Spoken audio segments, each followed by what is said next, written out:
How did Griselda Blanco die? Her signature assassination style caught up to her. A cryptic ending. If you're wondering how Griselda Blanco really died after she was caught for her involvement in the Miami drug war, here's everything to know. Sofia Vergara stars and is the executive producer of Griselda, which follows Blanco's move to the United States from Colombia as she created one of the most powerful cartels in history and her great involvement in the Miami drug war or the cocaine cowboy wars. The show also stars Alberto Guerra, Christian Tappan, Martin Rodriguez, Juliana Aiden Martinez, Vanessa Felito, and Carol G making her on-screen debut. In her portrayal of the godmother of cocaine, Vergara made sure to tell the story with care.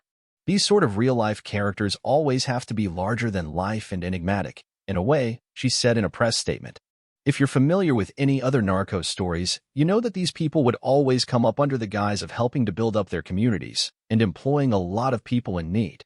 During Griselda's time, the idea of a woman being at the head of a cartel, simply due to how ruthless and violent a person that would have to be, was just crazy. No one could believe that she was capable of doing the horrible things that she was doing. Her mixture of femininity and the worst parts of masculinity are compelling to anyone. It's like a horrible crash on a freeway. We all turn to look. Creator and executive producer Eric Newman explained why this portrayal of Blanco is a necessary deviation from others. We realized that all the stories we had heard about Griselda were written or told by men in the same business as Griselda, or who were trying to catch her, he said. We started to recognize a pattern in all the stories about this demon that she had been made out to be. I'd spend a lot of time telling the story of complicated narcotics traffickers who killed people and blew up airplanes, murdered their rivals and allies alike, and there wasn't the same level of vitriol toward them. There wasn't the same level of, oh, that's a bad woman. It became an entry point to the story. Here's a woman who actually was beloved by people who worked for her, who inspired a tremendous amount of loyalty.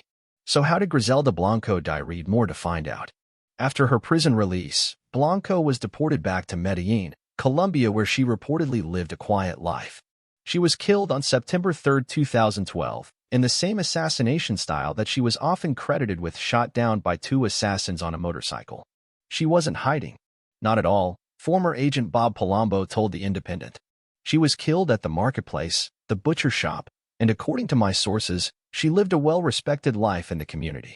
She was supposedly very benevolent to the downtrodden, and that may have been a reason that a lot of people didn't bother with her. Griselda Blanco was caught in Irvine, California on February 17, 1985, after she was tracked by DEA agents for about 10 years. According to the United States versus Blanco, Blanco gave a false name to the DEA agents who arrested her, and she was found to be carrying false identification papers.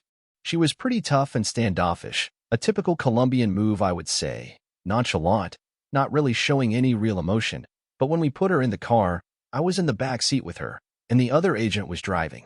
We drove up to Los Angeles, and when we got close to the courthouse is when she became visibly shaken, retired agent Bob Palombo told The Independent. I mean, visibly shaken, she was shaking, and she grabbed my arm, and you could feel her shaking, and she turned, and she threw up on my shoulder. Not a lot, it was mostly just bile, but she knew the proverbial S*** had hit the fan. And it was time for her to meet her accusers. She was released in 2004 due to her health issues, and suffered a heart attack in prison in 2002. She was believed to be responsible for at least 40 killings and up to 200 in total. Griselda is survived by her son, Michael. Her 3 sons with her first husband, Uber, Osvaldo, and Dixon Trujillo, were all killed after getting into the drug trade.